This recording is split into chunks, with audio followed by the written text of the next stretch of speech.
Hello everyone, good morning.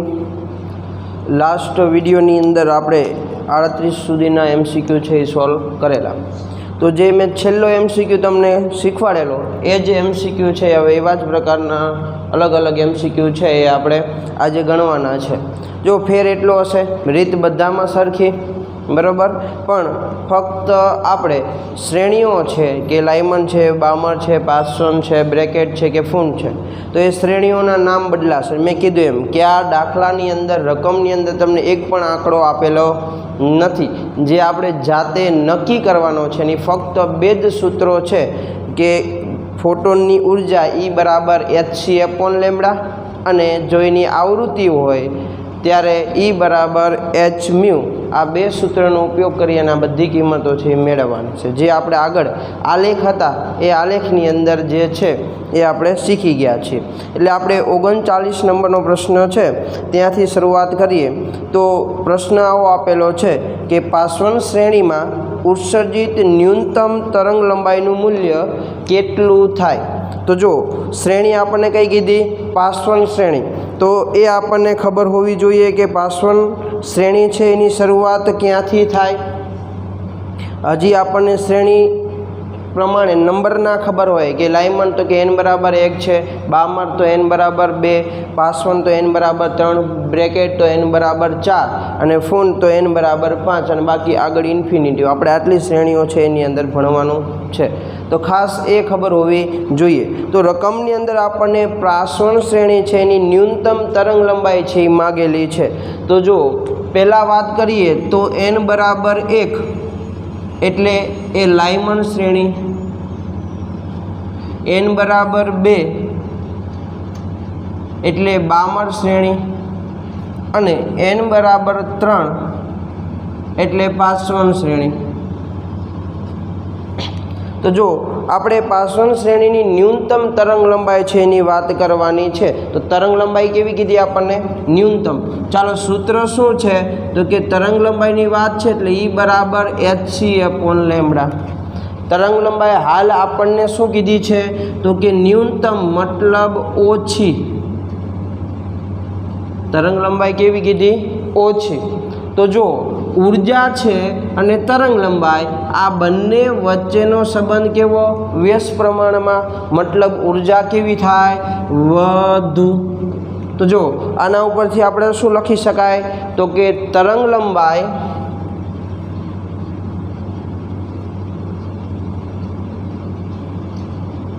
ન્યૂનતમ તેમ ઉર્જા વધુ. ચાલો કાલે જ આપણે વાત કરેલી કે પહેલું પગથિયું ચડવું હોય ત્યારે જેટલી તમારી ઉર્જા કેલેરી વપરાય એની સાપેક્ષે 2 પગથિયા ચડવા હોય તો વધારે, 3 પગથિયા ચડવા હોય તો એનાથી વધારે તમારી ઉર્જા વપરાય. તો આપણે ન્યૂનતમ તરંગ લંબાઈ એટલે એનો સીધો મતલબ એવો થાય કે વધુમાં વધુ ઉર્જા. તો હવે આપણે n બરાબર 3 થી તો શરૂઆત કરવાની છે. એટલે જો આપણા માટે ni કિંમત કેટલી થઈ ગઈ? 3. પાસવન શ્રેણી કીધી છે એટલે nf બરાબર શું લેશું? તો કે વધુમાં વધુ ઉર્જા ક્યારે હોય? તો કે અનંત અંતરે જાય એટલે કે ઇન્ફિનિટિવ, બરાબર. તો ઇલેક્ટ્રોન છે એ n બરાબર 3 થી ઇન્ફિનિટિવ છે એની અંદર જાય ત્યારે વધુ ઉર્જા છે એ વપરાશે. તો એના માટે nf એટલે કે અંતિમ ઉર્જા અવસ્થા કેટલી થાય? તો કે ઇન્ફિનિટિવ. તો જો હવે આપણી પાસે ni અને nf છે. આ બંને મૂલ્યોનો ઉપયોગ કરી અને તમે જે પણ તરંગ લંબાઈ છે એ મેળવશો એ તરંગ લંબાઈ આપણને કેવી મળવાની છે? ન્યૂનતમ. બરાબર છે. તો મેઇન બાબત છે આપણા માટે આ બે મૂલ્યો જે આપણને આપેલી રકમ ઉપરથી નક્કી કરતા આવડતા હોવા જોઈએ. બાકી આપણને સૂત્ર આવડે છે એનો કોઈ જ મતલબ નથી. ખાસ ધ્યાન રાખીશું. તો જો હવે આપણે જે છે એની અંદર વાત કરીએ તો સૂત્ર તો કે ડેલ્ટા E બરાબર સૂત્ર આવું છે કે RH into 1/ni² minus 1/nf². આવું આપણને સૂત્ર મળે, બરાબર છે.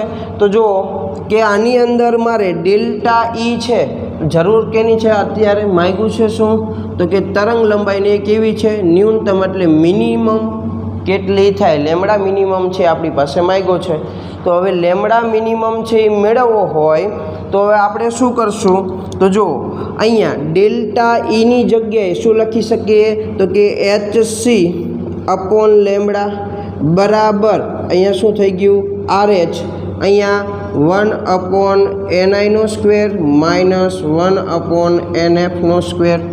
બરાબર છે તો આપણે અહીંયા લેમડા જોઈએ છે ને કેવો જોઈએ છે મિનિમમ ને જે આ કિંમત લીધી છે એ પણ મિનિમમ માટેની જ છે તો હવે આપણે વધારે ગણતરી માટે એટલે કે વધારે લખવું ન પડે એટલે આ કિંમત એમણામ રાખીએ છીએ આ બાજુનો વહીવટ પહેલાં પૂરો કરીએ એટલે 2.18 ગુણ્યા 10⁻18 RH ની કિંમત થાય ચાલો અહીંયા 1/ni² ni એટલે કેટલા છે 3 તો 3નો વર્ગ માઇનસ 1/∞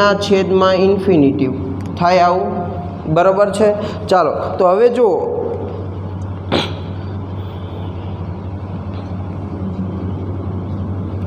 તો હવે આપણે આનું સાદુરૂપ છે એ આપવાનું છે તો આપણે સાદુરૂપ આપવા માટે 1/∞ બરાબર શું લખી શકાય 0 બરાબર તો આપણી પાસે વધ્યું શું 1/3નો વર્ગ તો જો થાય શું SC// લેમડા મિનિમમ બરાબર 2.18 ગુણ્યા 10⁻18 ગુણ્યા 1/3નો વર્ગ કેટલો થાય 9 એટલે આપણને આવા પ્રકારનું જે છે એ મૂલ્ય મળ્યું ચાલો હવે તો મારે જોઈએ છે શું લેમડા મિનિમમ તો આ દાખલાની અંદર લેમડા મિનિમમ મેળવવો છે તો લેમડા મિનિમમને કરતાં બનાવો તો લેમડા મિનિમમ અહીંયા જાય બાકીનું બધું પદ આ બાજુ બરાબર છે તો જો લેમડા મિનિમમ બરાબર શું લખાય તો જો જે છે એ કોણ નીચે આવવાનું તો કે 2.18 ગુણ્યા 10⁻18 છે એ નીચે આવવાની તો જો H ની કિંમત કેટલી તો કે 6.626 ગુણ્યા 10⁻34 અહીંયા C બરાબર તો કે 3 ગુણ્યા 10⁸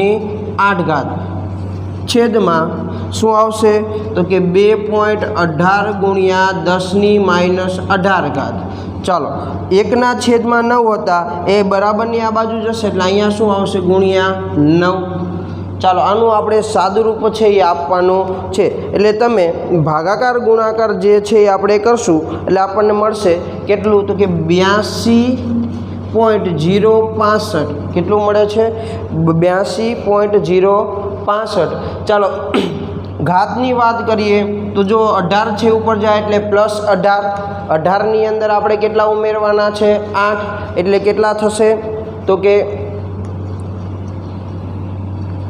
26 અને 34માંથી 26 છે એને આપણે બાદ કરવાના છે એટલે 10ની માઇનસ ઘાત આવશે અને તમને કેટલી મળશે તો કે -8 અને આ લેમડા છે એટલે મીટરમાં જશે અને તમારે એકમ પ્રમાણે મેળવવું હોય તો પણ તમે મેળવી શકો છો ચાલો લેમડા મિનિમમ બરાબર ચાલો આપણને જે આન્સર આપ્યા છે નેનોમીટરમાં છે તો નેનોમીટરમાં ફેરવવા માટે અહીં 10ની માઇનસ શું લાવવું પડે 9 મતલબ એક પોઈન્ટ છે એ જમણી બાજુ ખસવો પડે તો જો 820.65 ગુણ્યા 10⁻9 મીટર ચાલો 10⁻9 મીટર બરાબર શું લખશો તો કે 10⁻9 મીટર બરાબર નેનોમીટર તો જો 820.65 નેનોમીટર જો આપણને લેમડા મિનિમમ મળ્યો તો આવી રીતે તમે આપેલી રકમ ઉપરથી મહત્ત્વની બાબત આ બે છે બાકી બધું તો તમને સાદરૂપ છે એ આવડવાનું જ છે તો હવે પછીના આવા ઘણા બધા દાખલા આપ્યા છે એટલે બધા દાખલા માટે હું તમને ડેટા બનાવી દઉં છું ગણતરી કરી અને આન્સર તમારે લાવવાનો છે ઘણા બધા વ્યક્તિઓ છે જે ગણતરી કરે છે પણ ખરા ક્યાંક અટકાય છે તો મેસેજ પણ કરે છે અને હું જવાબ પણ મોકલું છું ઘણા બધા કદાચ બીજાની રાહ પણ જોતા હશે કે ભાઈ એ ગણી લે પછી આપણે ગણશું અને અમુકની ફેરબુક હજી દુકાને પડી હોય તો બને એટલી તમે ટ્રાય કરશો એટલું જ તમને વધુ આવડશે, એ જ પ્રમાણે તમે જાતે નક્કી કરી શકશો. હું ડેટા લખી દઉં છું. તમને એવું લાગે કે ના અમારે ડેટા પણ જાતે બનાવવા છે તો બુક તમારી પાસે છે PDF પછી ખોલવાની કે સાહેબે ડેટા શું બનાવ્યા હતા અને જાતે ડેટા બનાવી અને દાખલો આગળ વધારવાનો. ખાસ ધ્યાન એ રાખશું, સૂત્ર આને આ જ છે.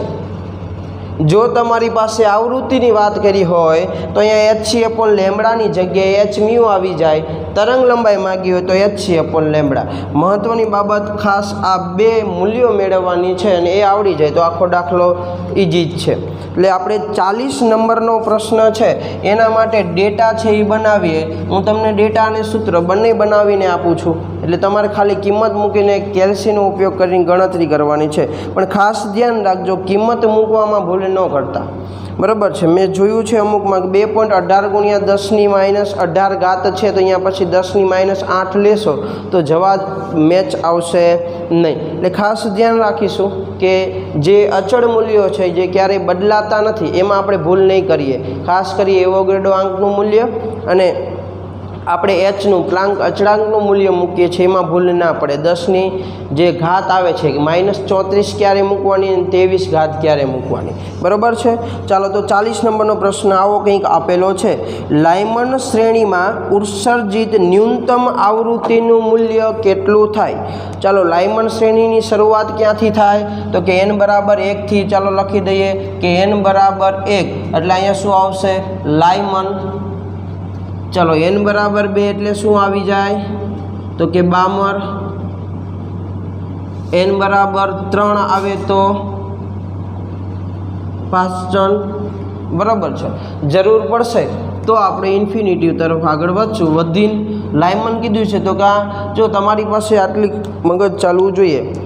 ન્યૂનતમ અને મહત્તમ આ બંનેમાં મૂલ્ય બદલાય પણ એનઆઈનું મૂલ્ય ફિક્સ રહેશે. લાયમન કીધું તો એનઆઈ બરાબર 1 જ રહે.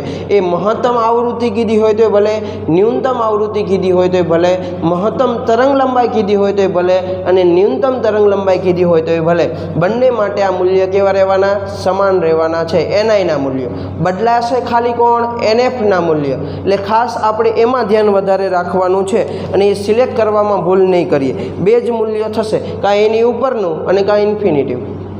3 હોય તો 4 આવશે, 2 હશે તો 3, 1 હશે તો 2, બરાબર, અને કાં ઇન્ફિનિટિવ. બસ આ બેમાંથી જ મૂલ્યો મૂકવાના થશે. પણ હાલ આપણે વાત કરી છે ન્યૂનતમ આવૃત્તિની. તો જોઈએ કે આપણે આવું સૂત્ર ભણી ગયા છે. શું તો કે E = hμ, બરાબર ને? આવું ભણી ગયા છે E = hμ. ચાલો આવૃત્તિ ન્યૂનતમ કીધી છે એનો મતલબ ઓછી. આવૃત્તિ કેવી કીધી છે? ઓછી. તો ઉર્જા પણ કેવી થાય તો કે ઉર્જા પણ કેવી થાય? ઓછી. રીઝન શું તો કે આવૃત્તિ અને ઉર્જા બંને એકબીજાના કેવા છે? સમપ્રમાણમાં. એટલે એક ઘટે તો બીજું પણ શું થાય? ઘટે. તો આના ઉપરથી તમે શું લખી શકો તો કે આવૃત્તિ ન્યૂનતમ તો ઉર્જા પણ ઓછી. બસ હવે ખાલી પગથિયા ચડવાના છે કે ઇલેક્ટ્રોન જે છે એ n = 1 છે તો એ કઈ જગ્યાએ જાય તો એની ઓછામાં ઓછી એનર્જી છે એ વેસ્ટ થાય. તો n = 1 માંથી 2 જાય તો એની ઓછામાં ઓછી એનર્જી વેસ્ટ થાય. હા, 1 માંથી 3 જાય તો 2 કરતાં વધારે ઉર્જા વપરાય. તો આપણને તો કેવી આવૃત્તિ કીધી તો કે ઓછી આવૃત્તિ, અને આવૃત્તિ ઓછી હોય તો ઉર્જા ઓછી. તો n = 1 માંથી 2 જવા માટે ઉર્જા ઓછી જરૂર પડે. હા, 1 માંથી 3 જવા માટે વધારે, બરાબર છે, કે ઇન્ફિનિટિવ જવા માટે વધારે. તો જો આપણી માટે ડેટાની વાત કરીએ તો એનઆઈ બરાબર કિંમત નક્કી જ છે. કઈ? 1. હવે નક્કી કરવાની હતી એનએફની કિંમત, તો એનએફની કિંમત તમને મળી ગઈ 2. તો તમારે મેળવવાનું શું છે તો કે હવે મારે ન્યૂનતમ આવૃત્તિ મેળવવાની છે. તો સૂત્ર આપણી પાસે શું તો કે delta E = RH × 1/ni² - 1/nf² થાય. આવું મારે જોઈએ છે શું? V મિનિમમ એટલે કે મ્યુ મિનિમમ. તો જો ડેલ્ટા Eની જગ્યાએ શું લખી શકો? hμ. પણ હવે જે હું કિંમત મૂકીશ મિનિમમ માટેની જે મેં અહીંયા મેળવી છે આના ઉપરથી કે રકમ ઉપરથી નક્કી કરી છે। તો જો એચ મ્યુ મિનિમમ બરાબર શું લખાય, RH into 1/ni² minus 1/nf²। ચાલો બધાને બધું આવડે। હવે આપણે ખાલી શું કરવાનું છે, એચને નીચે લઈ જવાનો, બાકી બધી કિંમત તમારી પાસે છે, ખાલી કેલ્સીનો ઉપયોગ કરીને આન્સર લાવવાનો છે। બાકીનું મેઇન કામ છે મેં પૂરું કરી દીધું, બરાબર। ચાલો તો ગણતરી છે જાતે કરવી, બરાબર। એટલે આ તમારે જાતે દાખલો આગળ ગણવાનો છે। એટલે આપણે હું તમને આવા જેટલા દાખલા છે એ બધાના ડેટા આવી રીતે બનાવી દઉં છું, તમારે ખાલી કિંમત મૂકી અને આન્સર લાવવાના રહેશે।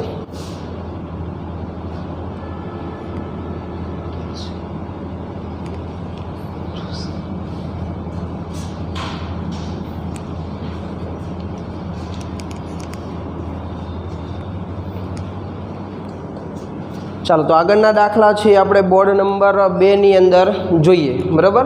ચાલો હાલો તો બે નંબરના બોર્ડમાં આગળના ડેટા છે એ બનાવીએ। તમે જો વિચારી શકતા હોય તો હું બોર્ડ જેટલી વારમાં ક્લિયર કરું છું એટલી વારમાં તમે પણ નક્કી કરી શકો કે આના માટે એનઆઈ અને એનએફની કિંમત શું આવશે।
ચાલો તો હવે પછીનો દાખલો છે આપણે 41 નંબરનો દાખલો છે એની વાત કરીએ। તો જો એની અંદર આપણને એવું કીધું છે કે બ્રેકેટ શ્રેણીમાં ઉત્સર્જિત ન્યૂનતમ આવૃત્તિનું મૂલ્ય કેટલું થાય। ચાલો બ્રેકેટ શ્રેણી માટે આપણને કીધું છે, તો ખાસ કે બ્રેકેટ શ્રેણી ક્યાં આવે, તો જો n બરાબર 1 તો આપણને ખબર છે લાયમન, n બરાબર 2 તો બામર, n બરાબર 3 તો પાસ્ચન, n બરાબર 4 તો શું આવે બ્રેકેટ, અને n બરાબર 5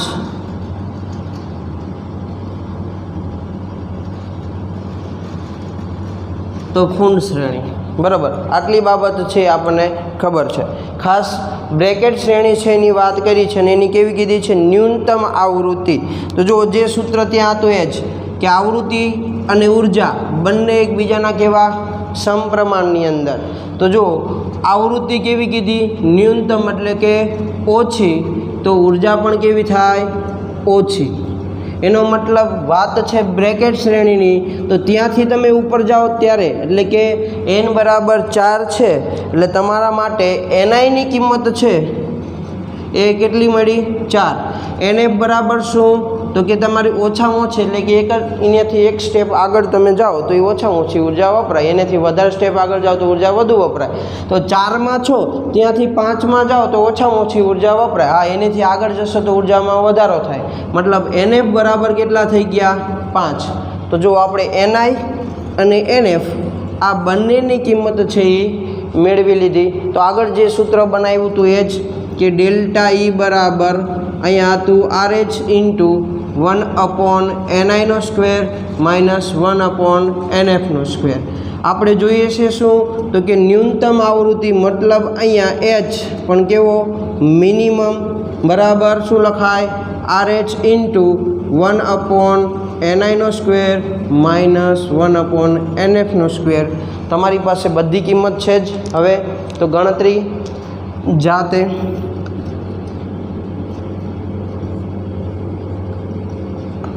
બરાબર છે.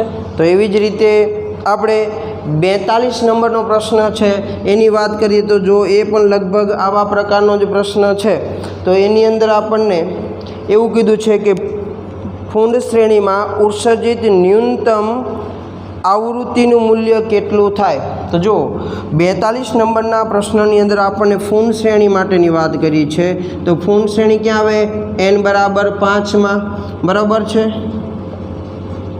હવે એની ઉપર કોણ આવે? તો કે n બરાબર 6. એનેથી આગળ જશું તો n બરાબર ઇન્ફિનિટિવ. તો મને એની ન્યૂનતમ આવૃત્તિ છે એનું મૂલ્ય માગ્યું છે. તો ન્યૂનતમ આવૃત્તિ એટલે E બરાબર h𝜇 અને આનું મૂલ્ય કેવું કીધું છે? ઓછું. તો ઉર્જા પણ કેવી હોય? ઓછી. તો હવે જોજો ઇલેક્ટ્રોન ક્યાં છે? તો કે n બરાબર 5માં. તો અહીંયાથી કઈ જગ્યાએ જવા માટે ઓછામાં ઓછી ઉર્જા જરૂર પડે? તો કે n બરાબર 5માંથી 6માં જવા માટે. આ ઇન્ફિનિટિવ જવા માટે ઉર્જાની જરૂર કેવી પડે? વધારે. તો તમે હવે આના માટે જો ડેટા બનાવવા જઈએ તો જો આપણને ડેટામાં શું મળે? તો કે ni બરાબર, તો ક્યાં કીધું છે? ફૂંડ શ્રેણી એટલે ni બરાબર 5. ચાલો એની ન્યૂનતમ આવૃત્તિ એટલે આપણે NF માટે જોઈએ તો 6. તો જો તમને 5 અને 6 કોના માટે મળ્યા? 42 નંબર એટલે કે ફૂંડ શ્રેણી માટે. તો હવે તમારે સૂત્ર કયું વાપરવાનું? તો કે h𝜇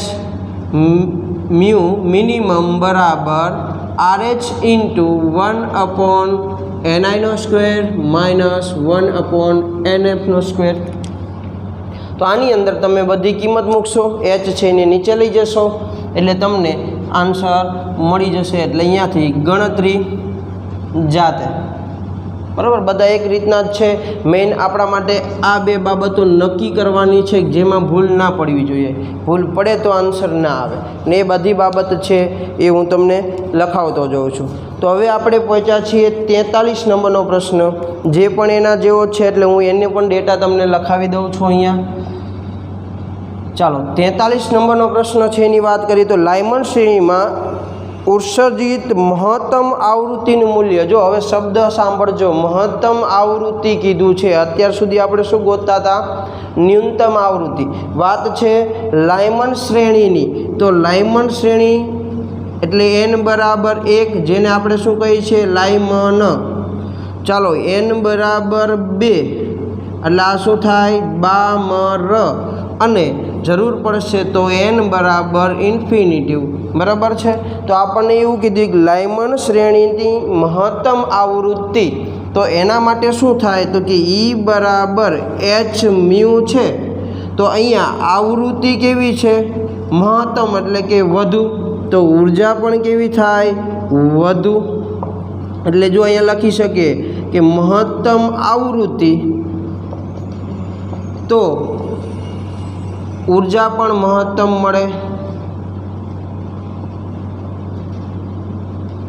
તો મહત્તમ ઉર્જાનો મતલબ શું થાય? વધુમાં વધુ ઉર્જા. તો જો ઇલેક્ટ્રોન ઓલરેડી n બરાબર 1માં તો છે જ એટલે એના માટે ni બરાબર તમારી પાસે એક ફિક્સ. હવે વધુમાં વધુ ઉર્જા ક્યારે થાય? તો કે ઇલેક્ટ્રોન n બરાબર 1માંથી ઇન્ફિનિટીમાં જાય ત્યારે, એટલે અનંત અંતરે જાય ત્યારે ઉર્જા કેવી મળે? વધુમાં વધુ. એટલે જો NF બરાબર કેટલા મળ્યા? ઇન્ફિનિટિવ. હવે આપણી પાસે ni અને NF આ બંનેની કિંમત છે. તો હવે આપણે શું મેળવવાનું છે? તો V મેક્સિમમ. તો હવે આ જ જગ્યાએ સૂત્રમાં આવી રીતે લખવાનું થાય કે V મેક્સિમમ. તમારા મનમાં એવું થાય એક જ સૂત્રમાં મિનિમમ ને મેક્સિમમ બે કેમ આવ્યા? એ આના ઉપરથી આ જે કિંમત લાવ્યા છો એ મેક્સિમમ માટેની છે એટલા માટે આપણે h𝜇 મેક્સિમમ લખ્યા છે. બરાબર. આના બરાબર શું લખાય? તો RH into 1/ni² minus 1/nf². આમાં કિંમત મૂકશો એટલે આપણને આગળ આન્સર મળી જશે. તો આટલા દાખલાની ગણતરી છે જાતે કરવાની. ડેટા મેં તમને બનાવી દીધો છે. એટલે હવે પછીનો આગળનો દાખલો છે એ જોઈએ, એટલે કે 44 નંબરનો દાખલો. ચાલો તો એની રકમ છે એ જોઈએ કે 44 નંબરના દાખલામાં. હવે આવી રીતના દાખલા મોસ્ટ ઓફ જે હતા એ બધા પૂરા થઈ ગયા. ચાલો 44 નંબરનો દાખલો છે ને એ સમજવા જેવો છે, ખાસ સમજો. મેં તમને સમજાવેલા છે પણ આલેખ છે એના ઉપરથી જો. હાઇડ્રોજન પરમાણુમાં ઇલેક્ટ્રોનની ચોથી ઉત્તેજિત અવસ્થામાંથી નીચા ઉર્જા સ્તરોમાં સંક્રમણ કરે ત્યારે ઉત્સર્જિત વર્ણપટમાં પારજાંબલી વિસ્તારમાં, આ ક્રમ છે ને ખૂબ જ ઇમ્પોર્ટન્ટ છે, ખાસ ધ્યાન રાખજો કે પહેલું જે મૂલ્ય મળશે એ પારજાંબલી વિસ્તાર માટેનું હોવું જોઈએ. એટલે કે પારજાંબલી વિસ્તારમાં, દ્રશ્ય વિસ્તારમાં, પારરક્ત વિસ્તારમાં અને કુલ રેખાઓની સંખ્યા અનુક્રમે જણાવો. મેઇન પોઈન્ટ છે ચોથી ઉત્તેજિત અવસ્થા. તો જો મેં થિયરી સમજાવી ત્યારે મેં કીધેલું કે ઉત્તેજિત અવસ્થા અને શ્રેણીઓ છે એ બંનેમાં ફેર છે. તો હું અત્યારે એ આલેખ ફરીથી દોરું છું. તો જો એ આલેખ માટે વાત કરીએ તો પહેલી શ્રેણી આપણે n બરાબર 1 જેને આપણે કહીએ છીએ લાઇમન. બીજા નંબરની વાત કરીએ તો n બરાબર 2 જેને આપણે કહીએ છીએ બામર. ત્રીજા નંબરની શ્રેણી છે n બરાબર 3 જેને આપણે પાસન કહીએ છીએ. ચોથા નંબરની શ્રેણી n બરાબર 4 બ્રેકેટ અને પાંચમા નંબરની શ્રેણી n બરાબર 5 જેને આપણે ફૂંડ તરીકે ઓળખીએ અને આગળ આપણે n બરાબર ઇન્ફિનિટિવ લખેલા. આ શ્રેણીઓના નામ છે પણ એ શ્રેણીઓ માટે આપણે વિસ્તાર છે એ નક્કી કરેલા કે આ શ્રેણી છે આ વિસ્તારની અંદર આવે. તો જો જે લાઇમન શ્રેણી છે એ પારજાંબલી વિસ્તાર હોય. બીજા નંબરની વાત કરીએ એટલે બામર શ્રેણી છે એ દ્રશ્યમાન હોય અને એની ઉપરની બધી કેમ આવે? પારરક્ત.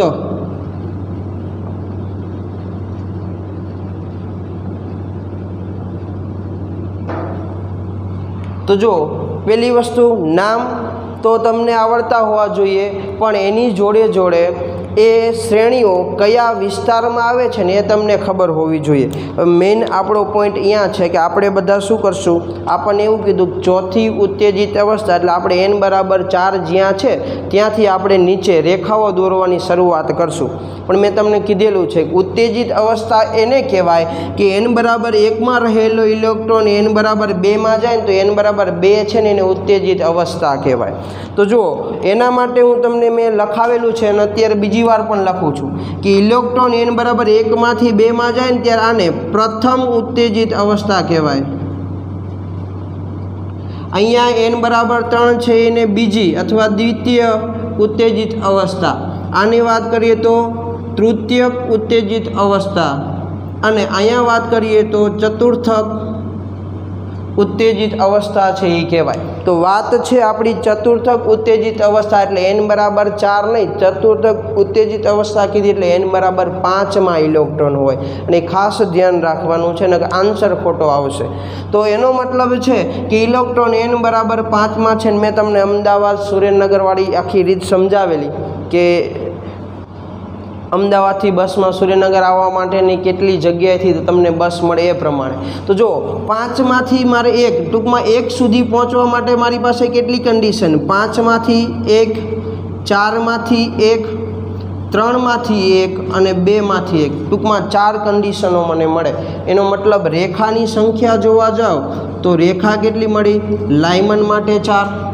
ચાલો એ જ બાબત છે હું બામર માટે લખું છું. તો જો 5માં જ રહેવાનું છે. 5માંથી ક્યાં આવવાનું? 2માં, પછી 4માંથી 2માં અને 3માંથી 2માં. તો આપણને રેખા મળી કેટલી? 3. બરાબર. ચાલો એ જ વસ્તુ આપણે પાસન માટે એટલે 5માંથી કેટલામાં? તો કે 3માં અને 4માંથી 3માં. તો રેખા કેટલી મળી? 2.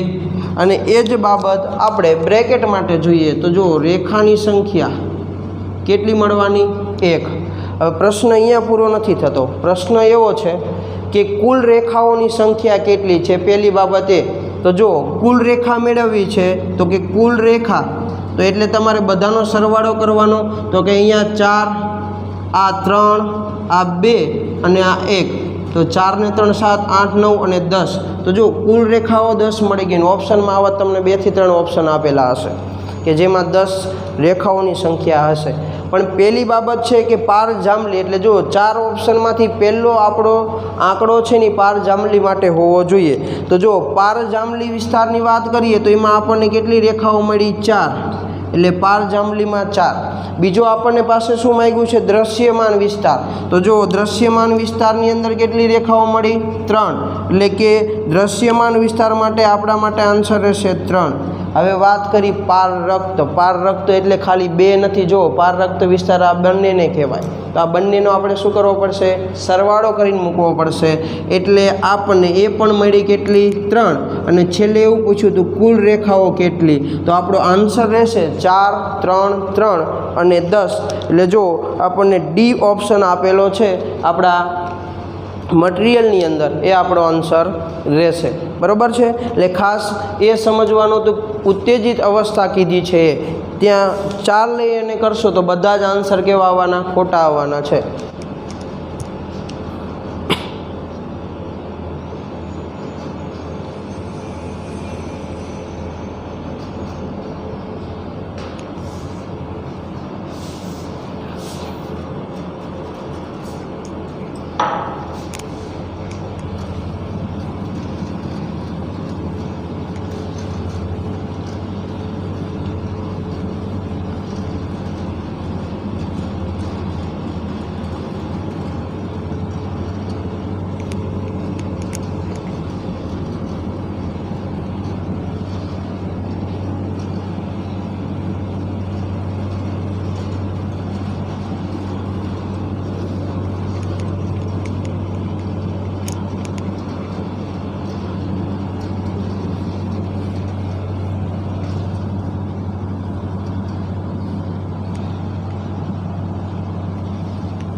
ચાલો બોર્ડ નંબર 3 આપી દઈએ અને 45 નંબરનો પ્રશ્ન છે ત્યાં આપણે આગળ વધીએ.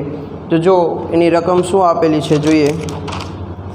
ચાલો એની અંદર એવું કીધું છે, એક કરતાં વધુ ઇલેક્ટ્રોન ધરાવતી પ્રણાલી પરમાણુ અથવા આયન, એટલે બેમાંથી કોઈ પણ હોઈ શકે, બરાબર, કે પરમાણુ અથવા આયન માટે કદાચ તમારા બુકની અંદર એ તમને જે કન્ડિશન આપેલી છે આવા પ્રકારની છે, તો હું લખું છું એ પ્રકારે એમાં સુધારો વધારો કરજો કે 2 less than n+1 less than 4. જો તમને અહીંયા ઇઝ ટુ આપેલા હોય તો કાઢી નાખજો બુકની અંદર, કદાચ પ્રિન્ટિંગની અંદર, બરાબર. તો આપણને આવી કન્ડિશન આપેલી છે, તો હોય તેવી કક્ષકોની કુલ સંખ્યા આપેલમાંથી કેટલી હશે. એટલે તમને એવું કીધું છે કે n+lનું મૂલ્ય છે એ 2 કરતાં કેવું હોવું જોઈએ? મોટું, અને 4 કરતાં કેવું? નાનું. તો આવી તમારે n અને lના મૂલ્ય છે, એટલે કે ક્વોન્ટમાંક, n એટલે મુખ્ય ક્વોન્ટમાંક, l એટલે ગૌણ ક્વોન્ટમાંક, એના એવા કયા મૂલ્ય લ્યો કે જે આ કન્ડિશનની અંદર બંધ બેસતા આવતા હોય. તો જો તમારી પાસે 2 કરતાં મૂલ્ય છે એ કેવું રહેવું જોઈએ? વધુ, અને 4 કરતાં ઓછું. એનો મતલબ 3 એક જ થાય. તો એનો મતલબ એવો થયો કે n બરાબર તમે 3 લ્યો અને l બરાબર 0 લ્યો, એટલે કક્ષક બને કઈ? 3s. તો એના માટે આપણે કક્ષકોની કુલ સંખ્યા કેટલી મળે એ આપણે જોવાનું છે. તો જો આની ઉપરથી નક્કી કર્યું આપણે કે n બરાબર 3 છે, તો જો કુલ કક્ષકોની વાત કરીએ તો n બરાબર 3 માટે કુલ કક્ષકો કેટલી હોય? તો કે આપણે આગળ સૂત્ર ભણી ગયા છીએ n² જેટલી, બરાબર. તો n² જેટલી કક્ષકો, તો n બરાબર 3 છે એટલે 3નો વર્ગ, એટલે આપણને કેટલી મળશે? કુલ 9 કક્ષકો છે એ મળશે, જે આ કન્ડિશનની અંદર બંધ બેસતી આવતી હશે, બરાબર. એટલે ખાસ ધ્યાન રાખીશું કે આપણને જ્યારે આ બે કન્ડિશન કીધી તો એ વચ્ચેના આંકડા હોવા જોઈએ. ચાલો 46 નંબરનો પ્રશ્ન જોઈએ. આપેલમાંથી ક્વોન્ટમાંકનો કયો સેટ શક્ય નથી? એટલે 4 તમને ઓપ્શન આપેલા છે અને 4 ઓપ્શનની અંદરથી કયો સેટ જે છે એ શક્ય નથી, એટલે કે ક્વોન્ટમાંક પ્રમાણે ગોઠવવા જાઓ તો ખોટો પડે. તો જો 4 સેટ છે હું અહીંયા લખું છું અને કયો ખોટો છે આપણે જોઈએ. તો એ ઓપ્શન છે કંઈક આવો આપેલો છે કે n બરાબર 1, l બરાબર 0 અને ml બરાબર 0. બી ઓપ્શન જોઈએ તો n બરાબર 4, l બરાબર તમને 3 આપેલું છે અને ml બરાબર 3 આપેલું છે. સી ઓપ્શન જુઓ, n બરાબર 2, l બરાબર 1 અને ml બરાબર +2 અને ડી ઓપ્શન n બરાબર 6, l બરાબર 2 અને ml બરાબર તમને -1 આપેલું છે. તો જો મેં તમને આટલી બાબત કીધી છે કે સેટ છે એ નક્કી કરવા કઈ બાબત ધ્યાનમાં રાખવી. હંમેશા nનું મૂલ્ય છે ને એની કરતાં ક્યારેય lનું મૂલ્ય વધુ ના હોય અથવા એના જેટલું ન હોય. એક આ બાબત યાદ રાખવાની કે n બરાબર 4 હોય કે 5 હોય તો ક્યારેય lનું મૂલ્ય 4 કે 5 જે nનું મૂલ્ય છે એટલું ના હોય કે એની કરતાં વધારે ન હોય. આવું દેખાય એટલે સેટ ખોટો હોય. તો આપણે કન્ડિશન છે એ પ્રમાણે એપ્લાય કરતા જાઓ. ચાલો n બરાબર 1 છે તો lના મૂલ્ય તમને 2 મળે, 0 અને 1. ચાલો એમાંથી એકય છે 0 છે, ઓકે. જો lનું મૂલ્ય છે એમની વાત કરીએ તો તમને કીધેલું -l થી 0 સહિત +l સુધી mના મૂલ્ય હોઈ શકે. હવે l બરાબર 0 છે તો m બરાબર 0 હોઈ શકે. તો આ પહેલો સેટ છે એ સાચો છે, બરાબર. ચાલો બીજા સેટની વાત કરીએ. n બરાબર 4 છે તો જો lના મૂલ્ય આટલા મળી શકે, 0, 1, 2 અને 3, કુલ 4 મૂલ્યો મળ્યા. પણ ક્યારેય 4 તો મળે જ નહીં. તો જુઓ, જો આ 4માંથી એકય છે તો આ 3 છે. તો એનો મતલબ કે lનું મૂલ્ય આ પ્રમાણે સાચું. તો આગળ વધો. વાત કરી mlના મૂલ્યની. તો જો l બરાબર 3 હોય તો mlના મૂલ્ય -3, -2, -1, 0, +1, +2 અને +3 આમાંથી કોઈ પણ મૂકી શકાય. ચાલો ત્યાં આપેલા છે શું? +3, બરાબર. તેનો મતલબ આ પણ સેટ છે એ સાચો છે. હવે જોઈએ ત્રીજા નંબરનો સેટ. જો n બરાબર 2 તો lના મૂલ્ય 0 અને 1 મળે. ચાલો આ બેમાંથી એક છે, આ છે 1. હવે જો l બરાબર 1 હોય તો mનું મૂલ્ય ક્યારેય +2 મળે નહીં, કારણ કે આમાં તમને 3 જ મૂલ્ય મળવા પાત્ર છે, 0, -1 અને +1. આમાંથી છે નહીં. એનો મતલબ કે સી ઓપ્શન છે એ ખોટો, બરાબર. તો આટલી બાબત ખાસ આ ક્વોન્ટમાંકના સેટ છે એ તૈયાર કરવા માટે યાદ રાખવાની કે nના મૂલ્ય જેટલું ક્યારેય lનું મૂલ્ય ના હોય કે એની કરતાં વધારે ના હોય. બીજું કે જેટલું lનું મૂલ્ય મળે એ ±l છે એ તમને mના મૂલ્ય મળે. આટલી વસ્તુઓ આવડે એટલે તમને ક્વોન્ટમાંકના સેટ બનાવતા પણ આવડે અને સાચા ખોટા છે નક્કી કરતા પણ આવડે. ચાલો આગળનો પ્રશ્ન જોઈએ. 47 નંબરનો. તો કે ઉર્જા આપતા આપેલમાંથી કયા ક્વોન્ટમાંક ધરાવતી કક્ષકમાંથી ઇલેક્ટ્રોન પ્રથમ દૂર થશે? એટલે આપણને ક્વોન્ટમાંકના સેટ આપી દીધા છે અને એમાંથી આપણે શું નક્કી કરવાનું છે કે તમે ઉર્જા આપો છો તો કઈ કક્ષક છે એમાંથી તમને ઇલેક્ટ્રોન પહેલાં મુક્ત થાય એવું પૂછ્યું છે. તો આપણે 47 નંબરનો પ્રશ્ન છે એના માટે 4 ઓપ્શન લખી દઈએ. તો n બરાબર 4 આપ્યા છે, l બરાબર 0 આપેલા છે. બી ઓપ્શનમાં આપેલું છે n બરાબર 3, અહીંયા આપેલું છે l બરાબર 2. સી ઓપ્શનની વાત કરીએ તો n બરાબર 3 અને અહીંયા l બરાબર 1 અને ડી ઓપ્શનની વાત કરીએ તો n બરાબર 2 અને l બરાબર 1. તો જો મેં તમને કક્ષકો ક્વોન્ટમાંકના સેટ ઉપરથી કક્ષકો બનાવતા પણ શીખવાડ્યું છે અને કક્ષકો ઉપરથી ક્વોન્ટમાંકના સેટ બનાવતા, બરાબર. તો જો આપણે આટલી બાબત છે એ યાદ રાખવાની છે કે lના મૂલ્ય માટે 0, 1, 2, 3, 4 હોય ત્યારે S, P, D, F, G આટલી વસ્તુ યાદ રાખવાની છે। આ પ્રમાણે આપણે કક્ષકો બનાવશું। તો જો આની અંદર મારે કક્ષક બનાવવી છે તો કક્ષક કઈ બને તો કે n બરાબર 4 એટલે એ પહેલાં લખાય, l બરાબર 0 હોય તો શું હોય s એટલે આ 4s કક્ષક બની, n બરાબર 3 છે તો 3 પહેલાં લખાય, l બરાબર 2 છે, l બરાબર 2 હોય તો શું આવે d કક્ષક તો કે 3d કક્ષક બની। ચાલો n બરાબર 3 છે તો અહીંયા 3 મૂકી દઈએ, l બરાબર 1 હોય તો શું આવે p એટલે 3p કક્ષક બની। n બરાબર 2 છે એટલે એ હમણાં મૂકી દો 2, l બરાબર 1 એટલે કે p તો 2p કક્ષક બની। હવે આપણે આવું બાઉનો નિયમ કે હંમેશા છેલ્લી કક્ષક હોય એમાંથી ઇલેક્ટ્રોન છે આપણે કેવી રીતે ઇલેક્ટ્રોન ભરાય એ જોઈ લીધું, બરાબર છે। હવે આયનીકરણ એન્થાલ્પી આપણે ત્રીજા ચેપ્ટરમાં ભણ્યા છે તો ઇલેક્ટ્રોન હંમેશા પહેલાં ક્યાંથી દૂર થાય છેલ્લી કક્ષકમાં। તો જો ભરાશે ઇલેક્ટ્રોન પહેલાં 4sમાં પછી કેમાં આવે 3dમાં, તો છેલ્લે કોણ ભરાવાની 3d, પણ ઇલેક્ટ્રોન જ્યારે દૂર કરવાની વાત આવે તો હંમેશા બાહ્યતમ કક્ષા હોય, બાહ્યતમ એટલે બહારની કક્ષા। તો જો n બરાબર 4 છે ને એ n બરાબર 3 પછી આવે એટલે ઇલેક્ટ્રોન સૌથી પહેલાં કેમાંથી દૂર થાય તો કે n બરાબર 4માં રહેલી જે પણ કક્ષકમાં ઇલેક્ટ્રોન રહેલો છે એમાંથી જે ઇલેક્ટ્રોન છે એ દૂર થાય। તો જો n બરાબર 4 છે એની બહારની બાજુએ આવે એટલે હંમેશા ઇલેક્ટ્રોન પહેલાં કેમાંથી દૂર થશે 4sમાંથી ઇલેક્ટ્રોન છે એ દૂર થશે, બરાબર છે, કારણ કે એ સૌથી બહાર હશે પરમાણુના। તમે આખો પરમાણુ દોરો કક્ષક સાથે તો n બરાબર 4 એ તમને 3d પછી જોવા મળે, બરાબર। ચાલો તો હવે આપણે જોઈએ 48 નંબરનો પ્રશ્ન। આપેલમાંથી કયા ક્વોન્ટમાંક ધરાવતી ઇલેક્ટ્રોન સૌથી છેલ્લે ભરાશે। જો વાત આમાં એવી કરી હતી કઈ કક્ષક છે એમાં ઇલેક્ટ્રોન છે એ તમે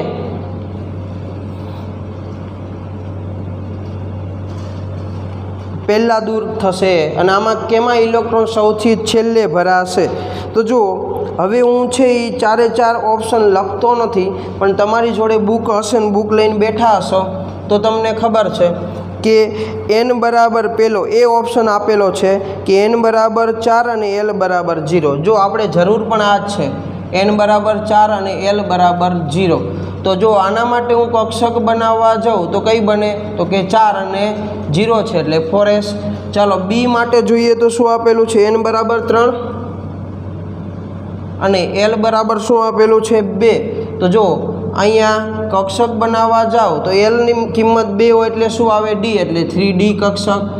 ચાલો સી ઓપ્શન જો n બરાબર 3 l બરાબર 0। ચાલો તો અહીંયા શું આવશે તો કે 3 અને 0 છે એટલે s। અને ડી ઓપ્શન જોઈએ તો ડી ઓપ્શનની અંદર શું આપ્યું છે તો કે n બરાબર 3 અને l બરાબર કેટલા આપેલા છે 1। જો એમની કિંમત આપી છે પણ હાલ આપણે એની જરૂર પડવાની નથી, 1 હોય તો શું આવશે પી કક્ષક, બરાબર।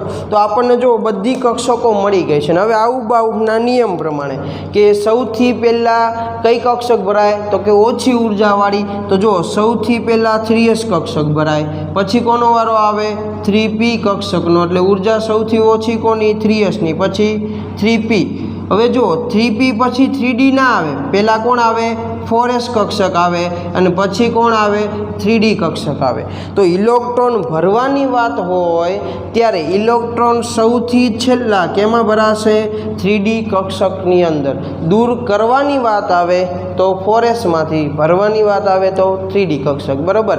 આ કોના પ્રમાણે તો કે આઉફ બાઉફના નિયમ પ્રમાણે।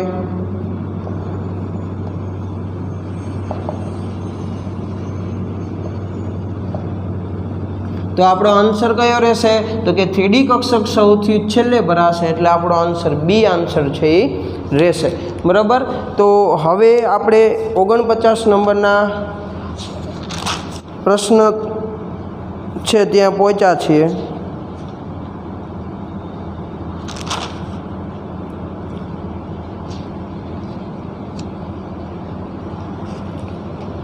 ચાલો તો આપણે 49માં પ્રશ્ન સુધી પહોંચ્યા છીએ, બરાબર છે। એટલે આપણે કાલે આ ચેપ્ટર છે એ પૂરું થઈ જશે એટલે આજે આપણે અહીંયા સુધી રાખીએ છીએ, બરાબર। એટલે કાલના લેક્ચરમાં આપણે પહેલાં ઝડપથી પૂરું ના કરવું પડે ને કાલના આખા લેક્ચરમાં આ ચેપ્ટર પૂરું થઈ જશે। તો આજે આપણે અહીંયા સુધી રાખીએ છીએ।